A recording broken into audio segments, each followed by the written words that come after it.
आज की वीडियो में हम लोग पढ़ेंगे प्रोडक्ट ऑफ वेक्टर के बारे में। अभी तक पढ़े थे हम लोग addition and subtraction of vector. तो पिछले क्लास में हम लोग चले थे 3 डायमेंशन के बारे में, पिछले वीडियो में हम लोग बात किए थे। तो उस पर एक हम क्वेश्चन थोड़ा सा कर लेते हैं, तब आगे बढ़ेंगे प्रोडक्ट ऑफ वेक्टर में। जैसे कि मान लिया जाए कोई vector A is equals to 3i plus 4j plus 2k, और मान लीजिए कोई वेक्टर है i प्लस j और माइनस k। इसने बोला कि वेक्टर ए का मैग्नीट्यूड बताइए, तो क्या कीजिएगा? बोलेगा 3 का स्क्वायर, 4 का स्क्वायर, 2 के स्क्वायर का रूट। 16 9 25 और 4 29। वेक्टर बी का मैग्नीट्यूड बोले 1 का स्क्वायर, फिर 1 का स्क्वायर, फिर -1 का स्क्वायर का रूट बराबर √3। मॉड ए प्लस मॉड बी बराबर √29 प्लस √3। मॉड ए माइनस मॉड बी बराबर √29 माइनस √3। ए प्लस बी का मॉड, अब ए प्लस बी का मॉड कैसे? जोड़ लो, 3 और 1 4, तो 4 का स्क्वायर, 4 और 1 5, तो 5 का स्क्वायर, 2 और -1 1, तो 1 का स्क्वायर। तो हो गया 16 और 25 और 1, 16 25 और 1, तो 25 और 1 26, 26 6 32 10 42।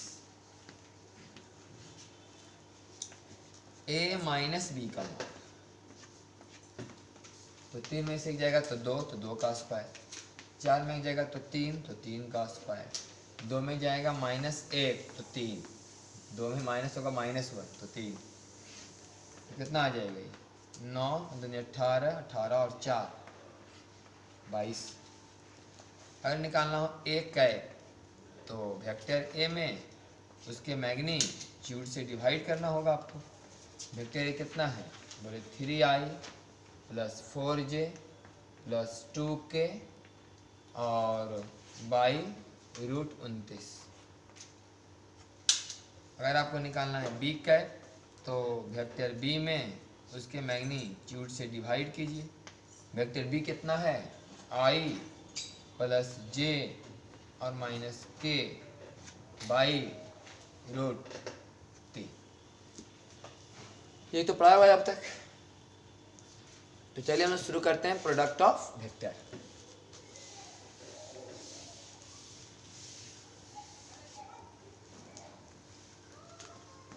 आज हम शुरू करने जा रहे हैं प्रोडक्ट ऑफ वेक्टर। तो प्रोडक्ट ऑफ वेक्टर ने 2 तरह का होता है। प्रोडक्ट ऑफ वेक्टर 2 तरह का होता है। एक को बोलते हैं स्केलर प्रोडक्ट और एक को बोलते हैं वेक्टर प्रोडक्ट। स्केलर प्रोडक्ट और वेक्टर प्रोडक्ट। स्केलर प्रोडक्ट का मतलब ये समझिए कि आप 2 वेक्टर को जब गुना किए तो उसका रिजल्ट स्केलर आएगा, उसका नाम पड़ा स्केलर प्रोडक्ट। मैंने 2 वेक्टर, अब तो वेक्टर का ही ना गुना करने जा रहे हैं। अभी तो क्या पढ़े थे? Addition of and subtraction of vector. अब पढ़ेंगे हम लोग मल्टीप्लिकेशन ऑफ वेक्टर पढ़ने जा रहे हैं। तो वेक्टर को जब मल्टीप्लाई करेंगे 2 वेक्टर को, तो कभी स्केलर आएगा और कभी वेक्टर भी आएगा। तो जब 2 वेक्टर को आप मल्टीप्लाई किए, आंसर आ गया स्केलर, तो नाम पड़ा स्केलर प्रोडक्ट। और 2 वेक्टर को आप मल्टीप्लाई किए, आंसर आ गया वेक्टर, तो नाम पड़ा वेक्टर प्रोडक्ट। तो बारी बारी से हम दोनों पढ़ेंगे। जैसे कि माने 2 वेक्टर है ए और बी, आप इसको मल्टीप्लाई किए, आंसर क्या आ गया? बोले स्केलर। और कभी कभी है कि 2 वेक्टर को आप मल्टीप्लाई किए तो आंसर क्या आ गया? Vector.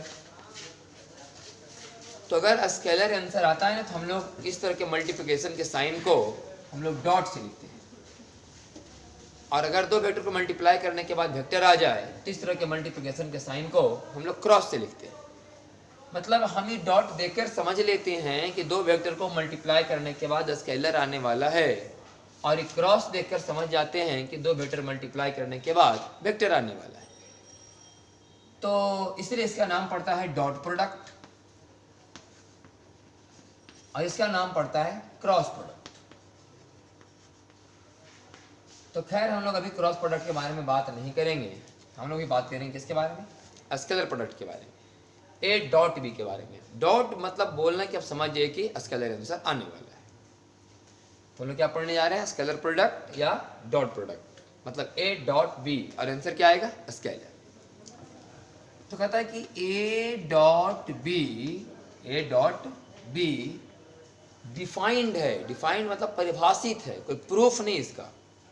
A dot be defined है, जैसे एरिया बराबर हम लोग पढ़ते हैं लेंथ इंटू ब्रेथ, तो प्रूफ नहीं, डिफाइंड है एरिया लेंथ इंटू ब्रेथ।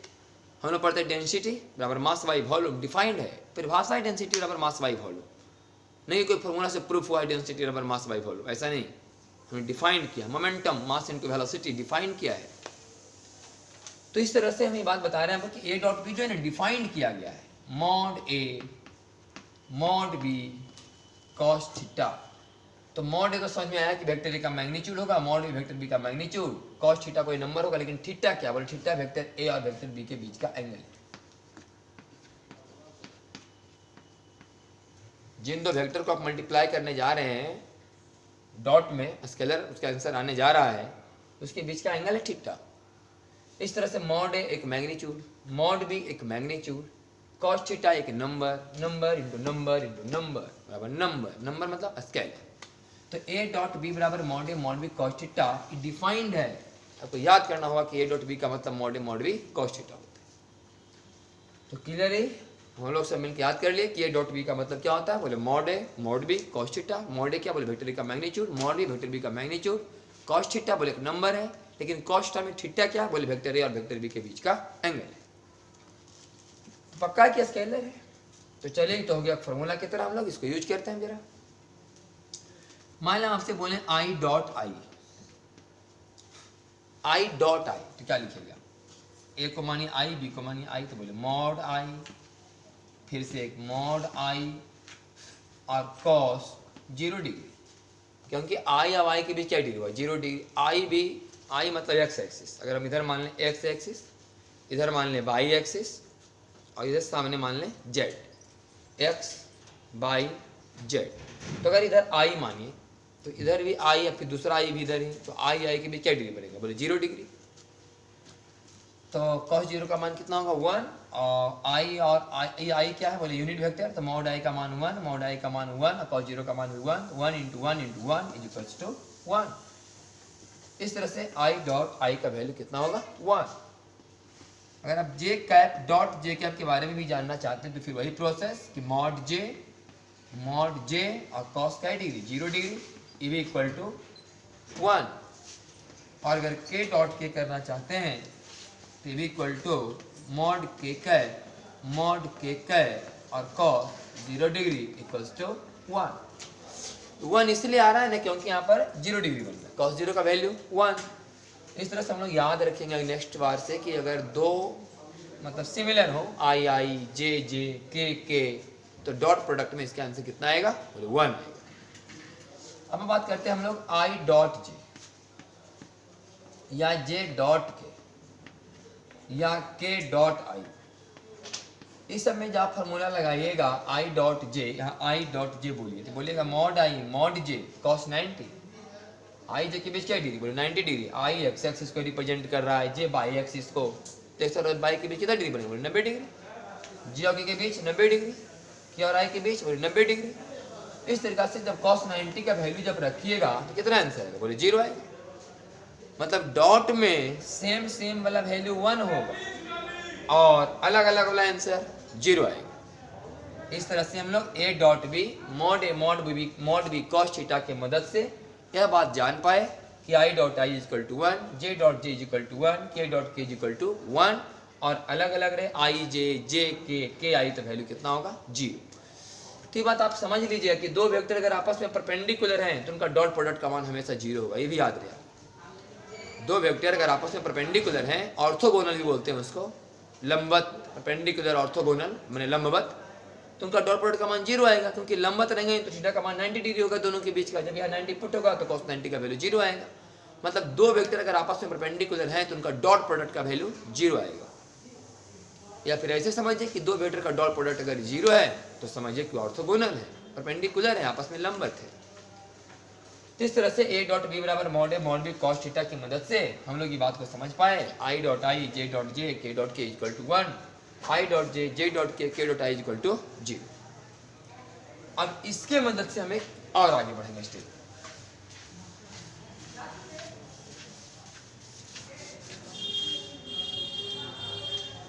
यदि कोई vector a is equals to a1i a2j और a3k कहते हैं, अगर कोई vector b is equals to b1i b2j और b3k कहते हैं और हम करना चाहें a डॉट b, तो पहले a1 को लिखा जाएगा, वेक्टर a को लिखा जाएगा a1i a2j a3k, फिर डॉट b1i b2j और b3k। अब a1i मल्टीप्लाई होगा पहले तीनों में, फिर a2j बनाया होगा मल्टी तीनों में, फिर a3k मल्टीप्लाई होगा ये तीनों में। तो बारी है पहले a1i का। जब a1i गुना होगा b1i से तो a1 गुना b1 a1 b1, अब i डॉट i का मान 1 हो जाएगा। अब a1i गुना होगा जब b2j से तो a1i और b2j, तो a1 b2 तो होगा लेकिन i और j मिलके बोले 0। फिर a1i जब गुना होगा b3k से तो a1 b3 तो होगा लेकिन i और k मिल करके बोले 0। चलिए हो गया। अब बारी a2j का, तो a2j जब गुना होगा b1i से तो j और i वाला मिल करके बोले 0, और a2j जब गुना होगा b2j से तो a2 b2 और फिर j cross j equal to 1, j dot j cross नहीं, j dot j equal to 1, और फिर a2j गुना होगा b3k से तो फिर 0 क्योंकि j है और k है। अब बारी a3k का, तो a3k जब गुना होगा b1i से तो फिर 0 क्योंकि k और i है, फिर a3k गुना होगा b2j से तो फिर 0 क्योंकि k और j है, और जब k और k वाला होगा तो a3 b3। तो इस तरह से आंसर आया a1 b1 plus a2 b2 plus a3 b3। तो हम लोग ये फार्मूला भी याद कर लेंगे, ठीक। a डॉट b बराबर a1 b1 plus a2 b2 plus a3 b3। जब भी कोई दो वेक्टर देल लगा बोलेंगे उसका डॉट निकालिए, तो मॉड ए मॉड भी कॉस्ट थीटा नहीं लगाइएगा, ऐसे कीजिएगा आई वाला अंक गुना कर लीजिएगा, जे वाला कोफिशिएंट मैंने गुणांक गुना कर लीजिएगा, और के वाला कोफिशिएंट गुणांक को आपस में गुना कर लीजिएगा और सबको जोड़ दीजिएगा, तब ए डॉट बी निकालने का तरीका मालूम हो गया। हम लोग अब ए डॉट बी निकाल सकते हैं। जब ए डॉट बी हम लोग निकाल सकते हैं तो ए डॉट बी को कहाँ ना लिखते हैं, फिर से mod A mod B cos theta is equals to a1 b1 plus a2 b2 और प्लस a3 b3। और मॉड ए निकालने के लिए हम जानते हैं, मॉड बी निकालने के लिए जानते हैं, तो कॉस थीटा क्या यहाँ से निकालने के लिए आज हम लोग सीख गए, a1 b1 plus a2 b2 और प्लस a3 b3 अब बटा मॉड ए और मॉड बी। इस तरह से आप कॉस थीटा जब निकालिएगा तो थीटा में निकल जाएगा। थीटा क्या है, दो वेक्टर के बीच का एंगल। तो जब दो वेक्टर के बीच का एंगल कभी भी पूछे यही फॉर्मूला आपको लगाना है, कॉस थीटा बराबर a1 b1 plus a2 b2 plus a3 b3 बटा मॉड ए और मॉड बी। इस पर एक हम क्वेश्चन करके देख लेते हैं पहले।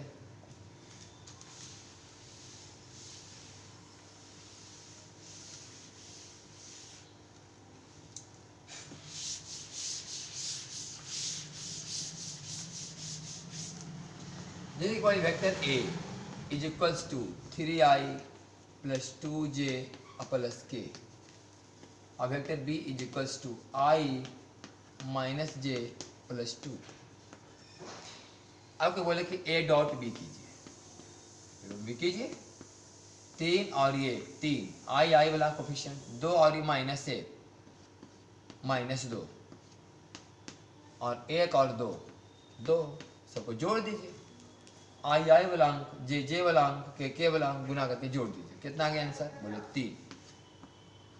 अब निकालेंगे इस क्या सीखे, बोले ए डॉट बी।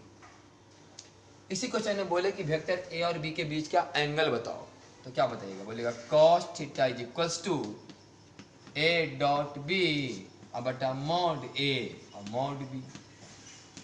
तो ए डॉट बी कितना है आपका 3, अब मॉड ए निकाल ली, 3 का स्क्वायर 2 का स्क्वायर 1 के स्क्वायर का रूट, अब फिर यहाँ बी मॉड मैंने a1 का स्क्वायर माइनस 1 का स्क्वायर और 2 के स्क्वायर। अब जो भी आएगा अपन आएगा cos थीटा का वैल्यू 3 बटा रूट अंडर 2 दूनी 4 और 3 तिया 9, 9 1 10 और 4 14 और इधर आ जाएं तो 4 और 1 4 1 5 और 1 6, जो भी आएगा आंसर। हम इसे बोल सकते हैं कि cos theta is equal to 3 by और 14 गुने 6 84, कि cos थीटा बराबर 3 बटा रूट 84, थीटा बराबर बोले cos इनवर्स 3 बटा रूट 84, हो गया आंसर। इस तरह से दो वेक्टर के बीच एंगल भी निकाल सकते हैं और ए डॉट बी भी निकाल सकते हैं। एक छोटा सा सवाल इसमें हम और कराते हैं आपको। जैसे कि मान लीजिए कोई vector a is equal to लिखा हुआ है 2i plus bj plus 3k और vector b is equal to लिखा हुआ है i plus 2j minus 4k और आपसे क्वेश्चन पूछा जाए कि फाइंड बी, कि बी का वैल्यू बताइए। यदि ए और बी आपस में परपेंडिकुलर हो, ए और बी वेक्टर अगर आपस में परपेंडिकुलर है तो बताइए बी का मान क्या होना चाहिए। अगर ए और बी आपस में परपेंडिकुलर हैं तो पक्का है कि इनका डॉट प्रोडक्ट का मान 0 आएगा, क्योंकि डॉट में कॉस वाला शिफ्ट होता है तो cos 90 का वैल्यू 0 आएगा। तो अगर ये परपेंडिकुलर है जिसका मतलब है कि इसका डॉट प्रोडक्ट का मान 0 आएगा। तो हम लिखेंगे कि a dot b is equal to 0, क्योंकि यहाँ है लिखा परपेंडिकुलर है। तो 2 और 1 2, बी और 2 मिलके 2b और इधर माइनस 12 इक्वल टू 0। तो 2b minus 10 is equal to 0 minus 10, तो b बराबर 5 आ गया। तो ये था आपका हम लोग का dot product of two vector. लेकिन क्या है कि जो dot product of two vector जो पार्ट अभी हम लोग पढ़े, इसमें एक टॉपिक है जिसको हम लोग बोलते हैं प्रोजेक्शन। क्या बोलते हैं? प्रोजेक्शन बोलते हैं। और कंपोनेंट एक तरह से टॉपिक है, प्रोजेक्शन एंड कंपोनेंट। जरा इसको भी हम देख लेते हैं, प्रोजेक्शन एंड कंपोनेंट क्या होता है। जैसे आप समझिए, जैसे कि मान लिया जाए ऐसे रॉड है और यहाँ से आप लाइट मारिए और यहाँ एक पर्दा लगाइए, तो ये जो लाइन है ना, ये जो लाइन है ना, इसका जो छाया बनेगा, इमेज आपका यहाँ पर इतना बड़ा बनेगा। वास्तव में जो लाइन है इस लाइन का एक प्रोजेक्शन है। वास्तव में जो लाइन है ना, इस लाइन का एक प्रोजेक्शन है। तो इसे कैसे निकाले? यहाँ से परपेंडिकुलर डाल दें। बोले कि इधर से लाइट मारा जाए तो इस लाइन का प्रोजेक्शन अगर यहाँ मान लिया ग्राउंड यहाँ है तो यहाँ पर बनेगा, इसका छाया ये वाला बनेगा। ये वास्तव में क्या है? प्रोजेक्शन है। इसका ये प्रोजेक्शन है एक्स एक्सिस पर, इसका ये प्रोजेक्शन है बोले वाई एक्सिस पर। ये प्रोजेक्शन का मतलब, इसका ये प्रोजेक्शन है एक्स एक्सिस पर, इसका ये प्रोजेक्शन है बोले वाई एक्सिस पर। ये वास्तव में प्रोजेक्शन का मतलब है। अब इसको हम लोग वेक्टर की भाषा में समझते हैं कि मान लीजिए वेक्टर ए है और ये वेक्टर बी है और इसके बीच का एंगल थीटा है, और हम वेक्टर ए से परपेंडिकुलर डाल रहे हैं कहां पर? बी पर। तो अगर मान लिया जाए इधर से आप लाइट मान लो दो ऐसे, तो वेक्टर ए का छाया कितना बड़ा बनेगा? बोले इतना बड़ा बनेगा। तो ई जो है ना, वेक्टर ए का एक प्रोजेक्शन हुआ। किधर? बोले वेक्टर बी की ओर। ये नहीं बोलना है कि एक्स की ओर। हम चाहते थे वेक्टर ए को ऐसे और बी को ऐसे भी बना सकते थे और यहाँ से भी ऐसे डाल सकते थे लंब, और तब बोलते कि यह प्रोजेक्शन, तब आप बोलते कि वेक्टर ए का प्रोजेक्शन एक्स एक्स की ओर है। तो आपको सुविधा हो यहाँ देखने में, इसीलिए हम लोग इधर ए और इधर बी बना दिए। वास्तव में बी है तो बी बोलना है, एक्स एक्सिस नहीं बोलना है। वेक्टर ए का प्रोजेक्शन किधर है? बोले बी की ओर। ऐसे फिगर बनाते तो आप बोलते कि वेक्टर ए का प्रोजेक्शन बी पर है या बी की ओर है। वही बात यहाँ है। तो ये बोलना है कि वेक्टर ए का प्रोजेक्शन एक्स की ओर है। यहाँ इसको बोलेंगे ये जो है प्रोजेक्शन है, ये projection of vector A along B. A का प्रोजेक्शन किधर है? बोले बी की ओर। ए का प्रोजेक्शन किधर है? बी की ओर। ये जो है ना लंबाई, इसको बोल रहे हैं प्रोजेक्शन, लंबाई को, ये लंबाई को यहाँ से यहाँ तक की लंबाई को। प्रोजेक्शन बोला जा रहा है कि प्रोजेक्शन है वेक्टर ए का किधर बी की ओर बराबर कितना होगा, बोले ई है वेक्टर ए, इसका मैग्नीट्यूड हुआ मॉड ए, तो होगा mod a cos theta, mod a cos theta. अभी कौन कॉस थीटा निकालने का झमेला लेगा, सीधे लिखिए कि mod a cos theta is equal to, अभी ने बताया आपको कि ए डॉट बी बटा मॉड ए मॉड बी, तो मॉड ए से मॉड ए कैंसिल, तो कितना हो गया ए डॉट बी बटा मॉड बी। याद रखिएगा फॉर्मूला की तरफ कि अगर ए का प्रोजेक्शन निकालना हो बी के तरफ तो ऊपर में करना है ए डॉट बी, वो तो क्लियर है। ए का प्रोजेक्शन बी के तरफ बोले ए डॉट बी बटा मॉड बी, मॉड बी का मतलब जिधर निकालना है, ए का प्रोजेक्शन किधर निकालना बोले बी की ओर, तो मॉड बी।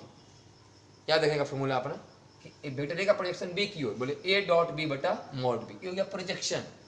प्रोजेक्शन क्या है, मैग्नीट्यूड है, देखिए ए डॉट बी क्या है, मैग्नीट्यूड है, scalar, e b dot b क्या है, स्केलर, मैग्नीट्यूड है, मानी लंबाई बताया गया आपको। लेकिन इसी लंबाई को ये जो मैग्नीट्यूड है यहाँ से यहाँ तक, इसको अगर डायरेक्शन दिखा दिया जाए, डायरेक्शन के साथ बोला जाए तो इसको कंपोनेंट कहेंगे। अब इसका डायरेक्शन आप किधर बताइएगा, बोले बी की ओर, एक्स नहीं बी की ओर है, इस मैग्नीट्यूड का डायरेक्शन किधर है बी की ओर। तो अगर इस मैग्नीट्यूड को डायरेक्शन दिखा दिया जाए तो इसे प्रोजेक्शन नहीं बोलेंगे, हम कंपोनेंट कहते हैं। तो यहाँ लिखा जाएगा कि component of vector A along b, कि वेक्टर ए का कंपोनेंट बताइए बी की ओर। कंपोनेंट का मतलब प्रोजेक्शन विथ डायरेक्शन, तो पहले तो प्रोजेक्शन ही लिखेंगे हम लोग कि ए डॉट बी बटा मॉड बी, ये हो गया प्रोजेक्शन। इसमें क्या बताना आपको, डायरेक्शन, बोले डायरेक्शन किधर है, बोले बी की ओर, तो बी का डायरेक्शन बता दीजिए, बोले बी क्या है, बी क्या है, यूनिट वेक्टर हो गया ना बी, डायरेक्शन बता दिए। लेकिन ये बात बी कैप लिखने से अच्छा नहीं, बी कैप वास्तव में पता है ना आपको बी कैप कैसे होता है, बी कैप का मतलब वेक्टर बी बटा मैग्नीट्यूड ऑफ बी, ये हुआ वास्तव में बी कैप। टी हो गया आपका component. Clearly projection and component, A का कंपोनेंट बी की ओर, तो ए डॉट बी करना है, और जिसकी तरफ बोले वही मॉड बी, अगर कंपोनेंट बोले तो इसका फिर डायरेक्शन दीजिएगा, और प्रोजेक्शन बोले तो इसके कहीं पर छोड़ेंगे। जैसे एक सिंपल आप सोचिए, आपको पूछा जाए कि कंपोनेंट ऑफ, आपसे बोला जाए कि सी का प्रोजेक्शन, सी का प्रोजेक्शन बोले डी की ओर, तो सी डॉट डी बटा मॉड डी हो गया। सी का प्रोजेक्शन डी की ओर बोले C dot D by mod D, बोले सी का कंपोनेंट डी की ओर, तो डी की ओर जैसे हम लिखेंगे डी की ओर, माने डी की ओर मैंने डी का डायरेक्शन दिखाई, ये हो गया आपका कंपोनेंट हो गया। अगर बोलेगा कि डी का प्रोजेक्शन सी की ओर, तो ऊपर में वही होगा सी डॉट डी, चाहे जी डी डॉट सी, बात एक ही होता है, ए डॉट बी बोले चाहे बी डॉट ए, स्केलर है तो सेम ही होगा। तो डी का प्रोजेक्शन सी की ओर बोले सी डॉट डी बटा किसकी ओर, सी की ओर, तो बोले मॉड सी, ये प्रोजेक्शन हो गया। अगर बोले कंपोनेंट इसी में, कंपोनेंट इसी में लिख रहे हैं, वास्तविक प्रोजेक्शन है, कंपोनेंट लिखने का बारी आ रहा है, तो किसकी ओर बोले सी की ओर, तो सी का डायरेक्शन दिखाओ। और डायरेक्शन कैसे दिखाते हैं, उसी वेक्टर में उसी के मैग्नीट्यूड से भागा दे करके, हो गया आपका प्रोजेक्शन एंड कंपोनेंट। तो ये था हम लोग का dot product of two vector. Next video में हम लोग करेंगे cross product of two vector.